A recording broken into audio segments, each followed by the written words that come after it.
There's so much more to being able to go a lot of rounds than just physical endurance. What it is and how to have a stamina of a beast, you're gonna find out today at the Knowledge Drop.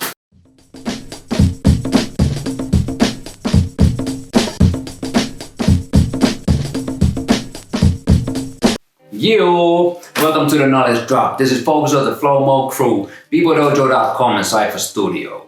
Knowledge Drop is my YouTube program where I pass on everything I've learned, my experience, the philosophies, the concepts, the ideas, anything to inspire you guys from my quarter of a century of a journey as a b-boy.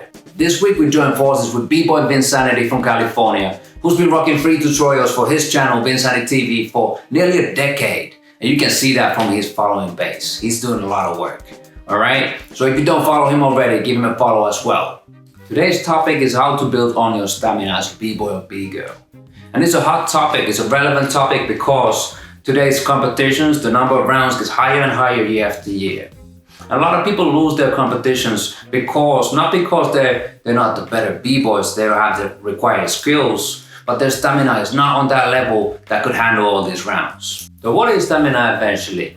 Is it just a physical factor of how long your muscles can go for before they gas out? I don't think so. To understand stamina as a whole, you need to step back and look at the bigger picture. There's so many different factors that affect your stamina as a b-boy or b-girl. So for example, the quality of your movement. If you haven't been breaking for too long, then everything that you do is heavy and it requires a lot of strength and energy. But if the quality of your movement is high, if your level of breaking is super high, then it doesn't take no energy or strength in order to keep up that flow. And you can go on for forever if the quality is dope. Pacing skills. Are you able to pace yourself during the battle or even during the one round, your current round? Are you able to take your time sometimes and not always go fast 100% during the whole round of long rounds? That's gonna tire yourself out. Or mind control. This one is important. How well your mind works under pressure. Are you able to deliver new stuff, new material, dig through your archive of moves, even though your mind and body is already tired? Not a lot of people can do that. Or oxygen intake. Do your lungs operate even when you get tired? Or do you stay smoking between practice and jams? And fail on this one. Breathing is an important factor that if that one fails, then you're gonna gas out like everybody else. You have to master all of these aspects. If we're speaking about straightforward stamina, physical stamina, there are three main ways to master it. Number one is battle training. Incorporating battles into your practice sessions. Sounds simple, but this is the most effective way to master your battle skills and improve your battle stamina. And a lot of people don't do it. So training on your moves only is not going to improve your stamina when it comes to battles. You need to make your practice session as close to the competition or the cypher as possible in order to make it effective. And you need to do longer battles than you would actually do in the competition or a cypher. And you need to stay consistent with it every single session. So get that 10 rounds in against your battle partner. Or if that's too much, then start with 5 and work your way up session after session. But it's not going to happen by itself. So if you're truly serious about improving your stamina, you need to put in that work. All of my battles have been great teachers when it comes to working on my stamina, especially the exhibition ones. When I battled Machine last year in V1 Festival, half a year in advance I asked Paul one like, Paul, you need to coach me in order to be on that level so where I can take that battle. And Paul replied, cool. Besides your session and besides your regular practice, you need to battle harder. And to be able to go that 7, 8, 9, 10 rounds in that exhibition floor, you need to go at least double in your practice session. So that's what I did. I did 20 round battles in my practice sessions against the crew by myself. And that's what you need to do by yourself too. Get that battle practice in so your stamina gets better. Number 2 is additional training, and especially interval training. If you want to boost your body's ability to take more rounds, then you can always add more external additional training on top. Getting a habit of additional training on top of your breaking training can benefit your breaking in many ways. And it can make you go a lot longer if it's done wisely. The problem is that the results of your additional training outside of the dance floor are pretty hard to transfer into the stamina of your breaking. If you go jogging every single day, that doesn't necessarily make you a better breaker as far as your stamina. It just makes you a better jogger.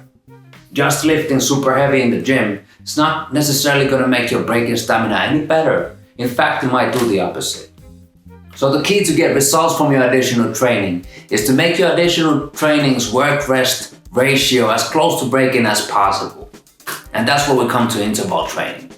So instead of going jogging for an hour, we can simulate your one-on-one battle in a technique we call heat, which is the high-intensity interval training.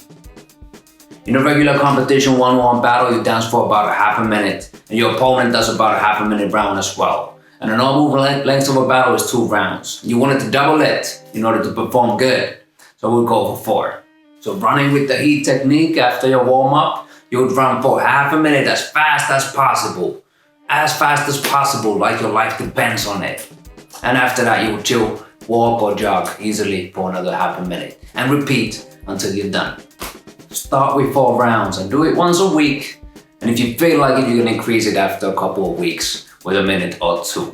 Besides my other additional training, which is gym with free weights, bodyweight training, swimming, and yoga, I've always used heat with sprints in order to prepare for the biggest competitions of my life, such as the Circle Kings, where you had to cycle for 3 hours before we even started the actual top 16 competition. And number 3 is mental toughness or mental stamina. I dare to say that 80% or 90% of our stamina is mental. So that's why this piece is the most important one. We've all heard the stories of people getting trapped in an accident, in a burning car for example, and suddenly they found superhuman-like powers in order to save their family and get out of that burning car. Or wandering in a desert, getting lost in a desert and wandering for days without training and just simply trying to survive in order to get back home. Well, this one is about tapping into that same survival mode, giving everything that you have in order to survive. Our mind often gives up way before our body does, and the limits of our body are way beyond our comprehension. But how do we do it then? How do we get our mind to work on our behalf instead of going against it? In order to school your mind to withstand harder battles, you need to spend a lot of time outside of your comfort zone. Make your practice so hard that the battles after that feel like nothing. Get comfortable being uncomfortable. Make your daily session hell, so the battles after that are easy. Push your limits because your body can do a lot more than you think. When your mind becomes tired, become aware of it and push a little more. Observe when your mind says stop, and that's when the actual battle starts. There's always room to push a little bit more, and being aware of that is going to make you a tough opponent to beat. When entering one-on-one competitions, my mantra is last round, best round. Mantra as in the small sentence that I start to repeat whenever my mind starts playing tricks on me. Last round, best round. After a long day of competing in one-on-one battle and you get to that final, that's when your mental work starts. Your body is already giving up, but that's when you start working with your mental side. You get to that final 3 or 5 rounds. First round you go hard. Second round you go even harder. But once you get to that last round, that's when the struggle starts.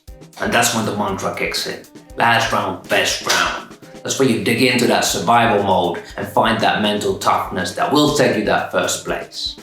So here we go. A quick recap on how to improve your stamina.